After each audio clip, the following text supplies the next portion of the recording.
voilà foofu laa bëggoon appuyer pour li mu yàq peut-être dafa comprendre foofu. xam nga du question wu nëbb de. waaw nëbb ndëwuma de. fen day dindi dëgg naa la wax. Sénégal di ñoom ñoo am Coupe d'Afrique. waaw. fen moo ko récupéré te fen mooy mujjee après foo dem moom fen wala ñuy bind. non mais gars yi dañuy après dañuy kii xam nga boo ko jëlee si cadre boobu tey mun na nekk mun naa ko tuddee benn exception quoi. ma ne dama la wax nii. te sax li taxoon ma ko doon wax di question wu société man damay wax ci entre ñaar ñu bëggante parce que da ngay gis tey da nga gis nit ne daa bëgg nit.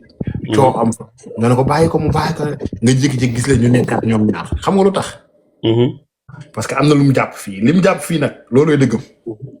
exact mais est-ce que dëgg boobu mujjul après du comme nekkaat nañ léegi dëgg boobu moo mujjaat. non xanaa dëgg lu ma la wax. li nekk fii mooy dëggam. waaw. waaye dëggam boobu noonu fen koy dindi.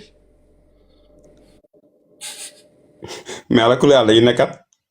fen koy dindi dañuy bàyyante après. wërëb léegi ñu dem du nit war ki yàlla.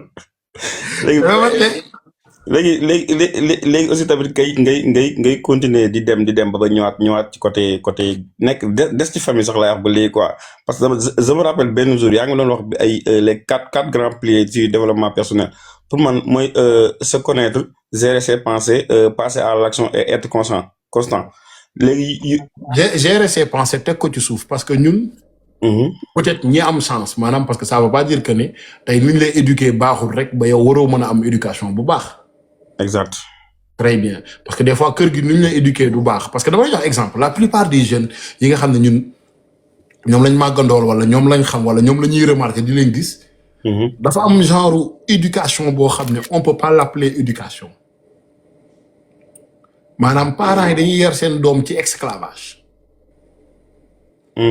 parents yi dañuy yar seen doom ci seen esclavage mooy la parents yi bëgg nga jàng moom ngay jàng duñ la may liberté de penser ni liberté d'expression te quand on parle d'éducation mooy être libre ci liberté d'expression liberté de penser et liberté de tes choix maintenant ci choix yooyee la parent bi war a jàpp dicter la ci wax joojee boo ci di juum ci la parent bi war a ñëw redresser la ci xalaat boobee nga ciy juum parent bi ñëw tegal la ci ça qu'on appelle une éducation léegi bu fekkee ne xale boobee ci biir këram kenn valoriser wu ko mooy estime de soi am yaa ngi koy rey xale boobee déglootuñ ko mooy xale boobee ci biir mbooloo ci biir public ci lu mu war a def ci ay kéem pour moom kenn mu amul njariñ kenn du ko déglu xale boobee ci xalaatam day dem ba mujj gi moom war jarutul muy joxe xalaatam lu gaa yi wax loolu la du am esprit analytique maintenant bu fekkee ne da ngaa màgg ak ñetti points yi nga xam ne c'est des points très négatifs ba pare di jox la information ne la yaay doomu diw ci yax bu rëy nga bokk donc ko mën a wax nii mais est-ce que mën nga koo pratiquer est-ce que mën na doon lu ñuy tëcc non mënut a nekk ñu ne la kookee nan la war a réussir dans la vie est-ce que kookee dana mës a doon acteur principal dans sa vie ñu ne la non on aura juste une personne boo xam ne ni téléspectateur lay doon mais c'est une personne chialeuse maanaam su demee ba âge de la puberté moom la ñuy woowee la psychologie de tous les âges boo duggee ci côté 14 ans jëm kaw âge de la puberté dafa am beneen psychologie du pouvoir buy ñëw ci yow mooy nga tourner xool ñi la doon empêcher ngay wax yëpp mënutuñ laa duma su waa ji mënutuñ ci yow dara benn affaire lañ mën a wax génnal kër gi te ci ngay gën a am liberté ou libre kon kookee day amaat beneen éducation bu muy adapté éducation bi fan la koy jëlee ñu ne la mi ngi ko commencé ramasser ci école mi ngi ko commencé ramasser ci mbedd mi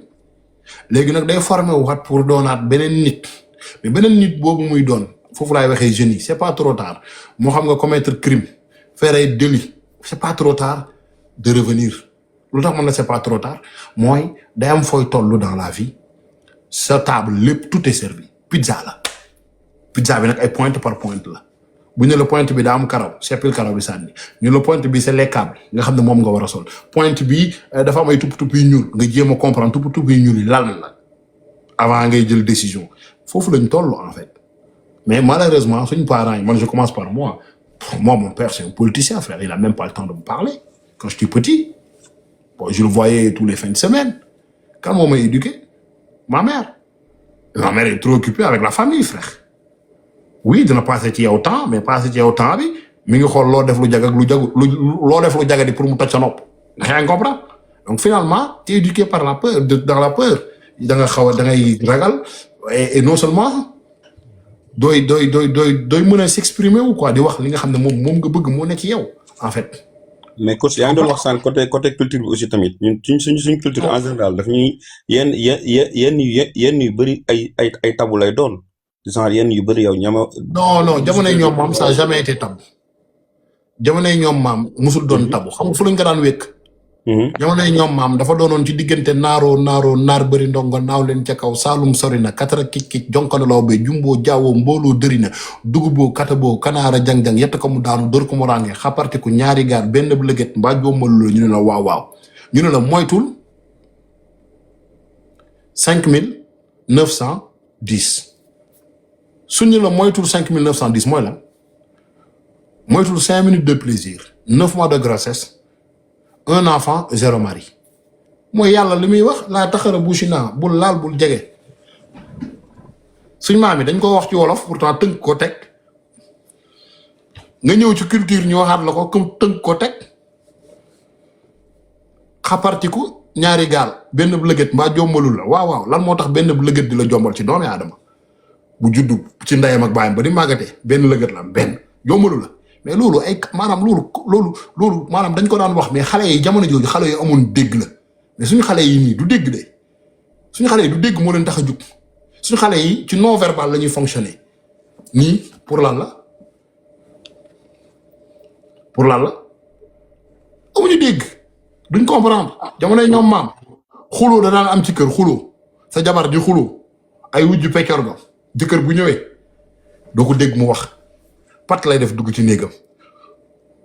woo jabar ji fekk si ko fekk si xam nga nu muy def du ko wax dara ñaanal ndox mu naan ndox ñu toog waxtaan ci leneen ba marax dugg mu ne ko kaa ñu ànd ci marax ga foofu la ñuy waxee ci non verbal ci communication maanaam jëkkër ji am élégance